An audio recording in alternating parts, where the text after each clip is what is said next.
仲係一個歷史性嘅品牌。我絕對唔係否定阿華，國父啊，係嘛？阿施浩華對香港嘅工運啊，社會運動裏面嘅貢獻，呢個留翻自己頭先慢慢講。但係喺呢點之上咧，其實係非常之重要。不過好在唔緊要，因為我哋嗰代啲肯定大班人仲未死。啱啱今日先至，因為琴晚就係好多人睇到之後咧，第一個打電話俾我就龍景昌，因為明報週刊嘅老總，我哋將會咧就係做翻一輯，就會講翻支聯會係點樣成立出嚟嘅。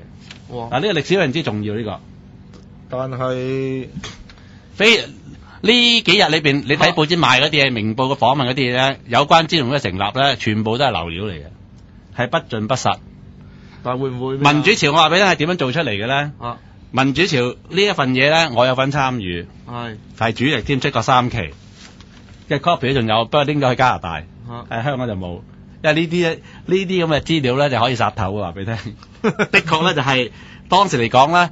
係喂，講到呢度話打到中華民國，打到鄧麗陽，有乜咁奇啫？當時成個支聯會嘅運動啊，矛頭講得好清楚啦，係打到鄧麗陽呢個集團啦。係，亦都解釋到點解即係去到即係19號，即係嗰晚啊，即係狂風大雨嗰晚啊，即係宣會界唔知之後咧，其實施華先係第一次叫出打到李鵬，係台下叫先嘅。係，佢哋嗰時係唔願意咁即係咁講，呢個一直呢個可以追溯翻咧，施華同共產黨個千絲萬縷嘅關係，咁就留翻咧，即係詳細評述呢個施浩華嘅一生裏邊咧，就可以慢慢講。但係民主潮絕對唔係支聯會成立之前出嘅。講真，喺當時嚟講咧，出呢份每期出20萬份，派去隨街都係，仲大把義工上嚟嘅，主動攞拎翻嚟滲透，搬翻入大陸派添嘛。根本係就算冇錢俾啊，都唔使俾錢，信唔信啊？因為當時嚟講，成個香港社會熱血沸騰，印刷商都唔收你錢啊。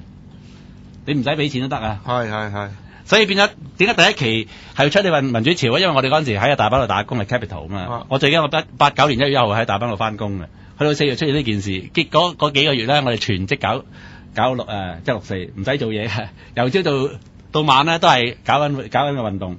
咁我哋全部都係做出版嗰啲人嚟噶嘛，順理成章咪出版界啦，有我啊，有吳仲賢啊，有龍景昌啊。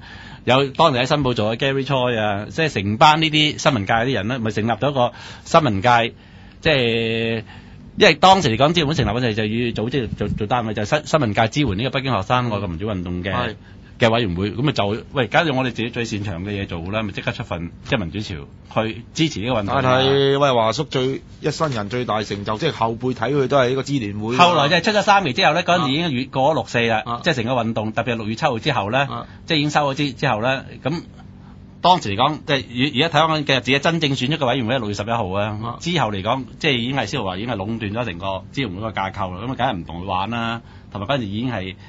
即係散晒，咁跟住佢哋再之後咧，支聯會自己都出一份小型嘅民主潮就好細份嘅，好鬼弱啊！同我哋嗰陣時出嗰3份咧，唔係得罪佢啊，因為識鬼出版咩哋，跟住馬華做咁啊。當時我哋出嗰3份嘅民主潮咧，可以講話係一份指戰性嘅刊物嚟嘅，直情係領導緊成個運動，教個運動點樣做啊！即係應該嗱講真，當時嚟講支援咧，絕對唔係咁簡單，就係話好似而家年走好似拜山咁喺呢個維園，即係維園洞嘅呢個招牌哀咗翻，唔係啊嘛，因為點解咧？當時個形勢已經快咗急得個判斷係覺得支援呢個運動裏邊咧，喂，講真係一舉希望係改變成個，特別係出現咗呢個即係屠殺之後啊，點解要嗌出打到鄧麗陽嘅政權咧？亦都點解有所謂軍火問題咧？其實係有事實喺度嘅，個事實就係話當時我哋判斷嘅策略咧，如果你要懟冧嗰鄧麗陽政權。一定係從4個條件方面做。第一，經濟上要孤立佢，所以經濟上咪要所謂號召擠提啦。我今日喺 Now 電視我講過啦，個原意提出嚟咧，就係其實係財經界裏邊猛人啊，包括馬時亨，包括梁錦松，我哋嗰陣時做緊美資銀行，美資銀行等最多錢喺呢個中國銀行，所以係希望俾個經濟壓力佢。而陳文龍同佢哋同我哋嘅大家即係互相配合啫嘛，咪公開出嚟叫人做。你睇普通市民。提得幾多錢即係中銀行。咁去到今天咧，施浩華仲臨死都仲執住呢句嘢去攻擊，佢唔明白咧，其實背後嗰個就係梁錦松。不過睇佢今次個訪問咧，就爆咗一樣料，我就覺得好有趣，證實咗原來梁錦松都係共產黨。即係佢係其中一個，唔知喺呢個即係明報度講，唔係喺呢個明報啊，講開同金苗瑜金苗瑜係邊個即係當年新華社個社長許家屯嗰啲啊，即係講開金苗瑜點解要走佬咧？因為中共要殺佢啊嘛，佢係真正係黨員嚟噶嘛，佢唔走佬，佢唔去美國咧去瓜得，蕭話唔使走佬咧，佢就你唔去到最盡，國民黨唔會喐你嘅，所以咧解釋到點解喺即係97之前，蕭華曾經好驚，即係覺得會拉佢走，呢個就係佢對共產黨嘅判斷，因為佢對共產黨太認識太過深啦，佢係好清楚嘅。呢個留翻趙頭先，即係慢慢講。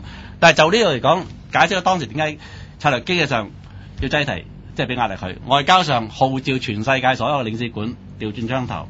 喂，嗰陣時當時係有呢個事實嘅，因為點解咧？當時嚟講嘅國家，如果我冇記錯，好似係人大常委委員長萬里啊，啱啱訪咗未啊？幾多留學生喺外邊號召佢，叫佢唔好翻嚟啊！組織個流亡政權。如果全世界所有嘅領事館啊都調轉槍頭話唔承認鄧小平政權啦，咁啊點啊？所以解釋喺6.4嗰日咧，嗰朝咧蕭華就暈咗，佢自己承認嘅。當日就決定啊，我哋就建議啊，就一定要即係去新華社嗰度，要逼到許家屯出嚟表態。如果許家屯出嚟表態係反中央咧，全香港左派都冇得轉彎。因為當時嚟講，第一次遊行咧，就左派都有落搭嘅。程介南啊、鄭耀棠全部有嚟嘅，成個工聯會動員咗好多人嘅。喺中環裏邊企喺中銀行前面嗰啲，全部都係左派嘅，全部香港嘅組織。嗱，政治上咁樣做啦，即係政治上孤立佢，經濟上即係抵制佢，即係就外交上孤立佢。喺軍事上，點解你提到所謂軍火嘅問題咧？因為嗰時已經係殺學生啊嘛。所以咧，啲人話，如果學生內部喺外邊啲通訊斷晒啦，係咪啊？但係唔知上面學生點噶嘛？咁當時就討論，因為大家應該記得咧，當年就係啱啱嗰陣時就係李卓人帶咗90萬上去，就俾人捉咗，跟住俾講一下就騰，即係佢本來上咗機嘅啦，捉翻佢落嚟，唔俾佢落嚟，咁仲有90幾萬咧倒咗落廁所，知唔知？